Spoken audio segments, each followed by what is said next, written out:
दुनिया रचने वाले को भगवान कहते हैं और संकट हरने वाले को हनुमान कहते हैं। भगवान श्री राम के सबसे बड़े भक्त हनुमान जी के चरणों में सादर प्रणाम। हनुमान जी प्रभु श्री राम के कितने बड़े भक्त थे, इस बात से आपको पता चलेगा। लंका विजय के बाद जब भगवान श्री राम वापस अयोध्या लौट रहे थे, हनुमान जी ने कहा कि मैं भी चलना चाहता हूं, अयोध्या में रहकर के आपकी सेवा करना चाहता हूं। तो प्रभु श्री राम, माता सीता, भ्राता लक्ष्मण के साथ हनुमान जी भी अयोध्या में आ गए। और एक दिन उन्होंने देखा कि माता सीता अपनी मांग में सिंदूर भर रही थी, तो उन्होंने पूछा कि ऐसा क्यों कर रही है। तो माता सीता ने कहा कि मैं ऐसा इसलिए करती हूं ताकि प्रभु की उम्र लंबी रहे, वो हमेशा प्रसन्न रहे। ये बात जैसे ही हनुमान जी ने सुनी, उन्होंने सारा सिंदूर अपने ऊपर डाल लिया, वो सिंदूरी हो गए और प्रभु श्री राम के पास पहुंचे। भगवान ने पूछा कि ये क्यों कर लिया, ये किसने बताया। तो हनुमान जी ने बताया कि माता सीता अपनी मांग में सिंदूर भरती हैं आपकी लंबी उम्र के लिए, आपको प्रसन्न रखने के लिए। मैं तो चाहता हूं आप हमेशा प्रसन्न रहें, आपकी उम्र बहुत लंबी रहे और मैं हमेशा आपका सेवक बना रहूं, इसलिए पूरे शरीर पर सिंदूर लगा लिया। इस बात पर प्रभु श्री राम को हंसी तो आई, लेकिन अपने भक्त की भक्ति देख करके अपने दिल में उन्हें और जगह दे दी। तो आइए बात करते हैं भगवान श्री राम के सबसे बड़े भक्त हनुमान जी महाराज से। वो 5 बड़ी बातें कौन सी हैं जो आप और हम सीख सकते। सीखने वाली सबसे पहली और सबसे बड़ी बात है, बल और बुद्धि में संतुलन बनाए रखना बहुत जरूरी है, बैलेंस बनाए रखना बहुत जरूरी है। बचपन में मिले श्राप की वजह से हनुमान जी को अपनी शक्तियां याद नहीं थी।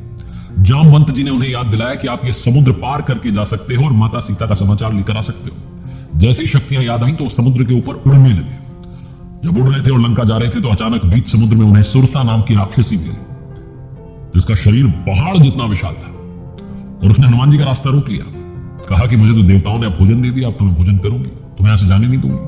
हनुमान जी ने बताया कि वो क्यों जा रहे हैं, वो माता सीता का समाचार लेने जा रहे हैं, वापस आएंगे। और कहा सुरसा से कि मैं वापस आकर के आपके पास आऊंगा, आप मुझे अपना भोजन बना लेना, मुझे खा लेना, कोई दिक्कत नहीं, लेकिन पहले मुझे जाना। सुरसा ने कहा कि नहीं, मुझे भगवान ब्रह्मा ने वरदान दिया है कि जो यहां से जाएगा, अगर उसे पार करना है समुद्र, तो मेरे मुंह में जाना होगा और बाहर निकलना होगा, तब जाकर के हो जा सकता है, वरना ऐसा हो नहीं सकता। हनुमान जी ने कहा ठीक है, आपको वरदान ही मिल गया तो मैं कैसे इस वरदान को जाने दे सकता, आप मुझे खा लीजिए। सुरसा ने अपना मुंह खोला। कहते हैं कि 1 योजन का मुंह खोला तो हनुमान जी 2 योजन के हो गए। उसने 2 योजन का मुंह खोला तो हनुमान जी 4 योजन के हो गए। उसने 4 योजन का मुंह खोला तो हनुमान जी 8 योजन के हो गए। 16 का मुंह खोला तो 32 के हो गए। जब सुरसा ने 100 योजन का मुंह खोला तो हनुमान जी तीव्र गति से एकदम छोटे हो गए, सुरसा के मुंह में गए और वापस आ गए। जैसे हनुमान जी ने किया, सुरसा उनकी बुद्धि से बड़ी प्रभावित हुई, प्रसन्न हुई और अपने असली रूप में आ गई। उसने बताया कि वो सर्पों की माता है और देवताओं ने उसे यहां पर भेजा था हनुमान जी की परीक्षा लेने के लिए, कि देखा जा सके कि जो माता सीता का समाचार लेने जा रहा है उसमें कितना धीरज है, कितनी बुद्धि है, कितना बल है। और सुरसा ने कहा कि आप इस परीक्षा में उत्तीर्ण हो गए, तो आप जाइए और माता सीता का समाचार लेकर के आइए, प्रभु श्री राम को समाचार सुनाइए। यह पहली बात बहुत इंपॉर्टेंट है लाइफ में।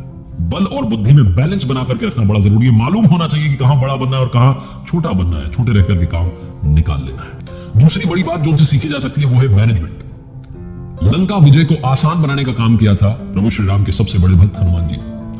असुरों की भीड़ में, लंका में राक्षसों की भीड़ में उन्होंने भगवान के भक्त को खोज लिया। एक घर के बाहर से आवाज आ रही थी, प्रभु श्री राम की जयकार हो रही थी, तो ब्राह्मण का भेष धर करके भक्त की परीक्षा ली और पता चला कि सच्चा भक्त है, तो विभीषण से मित्रता कर ली। माता सीता कहां है लंका में पता लगा लिया, माता सीता से मिली। उसके बाद में लंका में भय फैलाने के लिए वहां आग लगा दी, बता दिया उनको कि भैया हमारी सेना जो है कितनी विशाल है, कितना बड़ा युद्ध होने वाला है। विभीषण की मित्रता भगवान श्री राम से करवा दी। लंका विजय को इन शॉर्ट आसान बनाने का काम किया, अपने प्रबंधन की वजह से, अपने मैनेजमेंट की वजह से, अपनी स्ट्रैटेजीज की वजह से। तो लाइफ में जब कोई बड़ा लक्ष्य आ जाए तो छोटे छोटे स्टेप लेकर के आप चीजें आसान कर सकते हैं, ये सिखाते हैं हनुमान जी। तो जैसे मैं बता रहा था कि समुद्र के बीच में जब सुरसा नाम की राक्षसी से मिले और सुरसा ने अपना मुख बड़ा कर लिया, अपना मुंह बड़ा कर लिया, 2 योजन का कर लिया तो 4 के हो गए, 4 योजन का मुंह कर लिया तो 16 के हो गए। इतने विशाल, इतने मजबूत थे, लेकिन कभी घमंड नहीं किया। मां सीता का समाचार लेकर के जब वापस लौट आए, प्रभु श्री राम को समाचार सुनाया, तो जामवंत जी गुणगान करने लगे हनुमान जी के, वाह हनुमान कमाल कर दिया, लंका में आग लगाकर आ गए, दुश्मन की सेना में भय फैला दिया। और कहने लगे कि प्रभु हनुमान ने सब कुछ कर दिया। हनुमान जी कहने लगे नहीं, मैंने तो नहीं किया। प्रभु श्री राम ने कहा कि हनुमान तो मना कर रहे हैं। जामवंत ने कहा नहीं प्रभु हनुमान नहीं किया है। हनुमान जी ने फिर कहा कि मैंने नहीं किया है। जामवंत जी ने कहा नहीं हनुमान नहीं किया है, हनुमान ने इतना सब कमाल किया। फिर हनुमान जी ने कहा कि अरे मैंने नहीं किया है। तो भगवान ने कहा क्या मैंने किया है? हनुमान जी ने कहा हाँ प्रभु आप ही ने तो किया है, आप ही के आशीर्वाद से तो यह सब संभव हो पाया है, मैं तो सिर्फ निमित्त मात्र था। ये तीसरी लर्निंग यही है कि जीवन में कभी अहंकार मत आने दीजिएगा, विनम्र बनकर रहिएगा, क्योंकि विनम्रता महान लोगों की पहचान होती है। हनुमान जी में अहंकार नाम की चीज कभी आई नहीं। वो हमेशा भक्त बनकर रहे और भक्ति में लीन रहे। जब हनुमान जी को अपनी शक्तियों की याद आ गई, जब उन्हें मालूम चला कि वो कितने शक्तिशाली हैं, उड़कर के पहुंच गए लंका में, माता सीता के पास पहुंच गए, उनका समाचार ले लिया।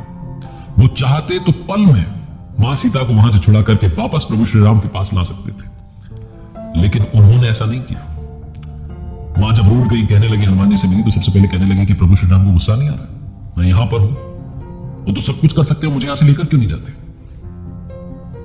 हनुमान जी ने कहा कि मां, मैं अभी आपको ले जा सकता हूं, लेकिन आदेश नहीं है। दूसरी बात, प्रभु श्री राम खुद यहां आएंगे, रावण का वध करेंगे और आपको ससम्मान ले जाएंगे। रावण की तरह चोरी करके यहां से नहीं जा सकता, आपको यहां से चुरा के नहीं ले जा सकता। भगवान आएंगे, रावण का वध करेंगे, ससम्मान आपकी वापसी होगी। आप थोड़ी सी प्रतीक्षा कीजिए, अभी आदेश नहीं है। चौथी बड़ी लर्निंग यही है, भावनाओं को कंट्रोल करना सीखिए, काबू में रखना सीखिए। जब मां सीता को उस हाल में देखा हनुमान जी ने, अशोक वाटिका में थी, उदास थी, रो रही थी, परेशान थी, गुस्सा तो उन्हें भी आया कि अभी ले चले, लेकिन मालूम था कि आदेश नहीं है, इसलिए अपने इमोशंस को कंट्रोल किया और मां से कहा कि मां बस थोड़ी और प्रतीक्षा कीजिए, प्रभु आते ही होंगे। वरना अगर हनुमान जी चाहते तो पल में काम कर सकते थे। उन्होंने अपना ये भी नहीं सोचा कि भाई मैं अगर ये काम कर दूंगा तो दुनिया पता नहीं क्या कह देगी, अपने स्वार्थ को आड़े नहीं आने दिया। दुनिया कहेगी वाह साहब कमाल ही कर दिया, ये तो अकेले लेके आ गए, लेकिन आदेश नहीं था। इमोशंस को कंट्रोल किया और जो स्थिति थी उसका सम्मान किया। ये सिखाते हैं हनुमान जी। और आखिरी में सबसे बड़ी बात, पांचवी बात जो सीखने वाली है, यस मैन बनिए, हां कहते रहिए, ना मत कहिए। हनुमान जी ने कभी ना नहीं कहा। उनसे कहा ये काम कर दो, बोले कर देंगे। समुद्र के ऊपर से उड़कर के लंका जाने चले जाओगे, बोले चले जाएंगे। जब लक्ष्मण जी युद्ध में मूर्छित हो गए, वैद्य जी ने कहा कि संजीवनी बूटी चाहिए। कहां लंका और कहां हिमालय? बोले हिमालय में मिलती है। वो संजीवनी बूटी अगर रात रात में आ जाए, सूर्योदय से पहले आ जाए, तो लक्ष्मण जी के प्राण बच सकते हैं। हनुमान जी से कहा गया कर दोगे काम? बोले कर देंगे। ना नहीं कहा। कोई दूसरा होता तो कहता लाओ बताओ कैसी होती संजीवनी बूटी, मुझे बताओ, मुझे पता नहीं, थोड़ा बताओ तो सही। कुछ नहीं पूछा, बोले हिमालय में मिलती है ना। कहते हैं कि विद्युत की गति से, लाइटनिंग स्पीड से गए, एक रेखा सी दिखाई दी आसमान में। जब हनुमान जी लंका से रवाना हुए, हिमालय पहुंचे, एक रेखा सी दिखाई दी, वहां पहुंचे तो उन्हें समझ में नहीं आया कौन सी संजीवनी बूटी, तो पूरा पहाड़ उठा करके ले आए। उनका एक ही संकल्प था कि लक्ष्मण जी के प्राण बचने चाहिए।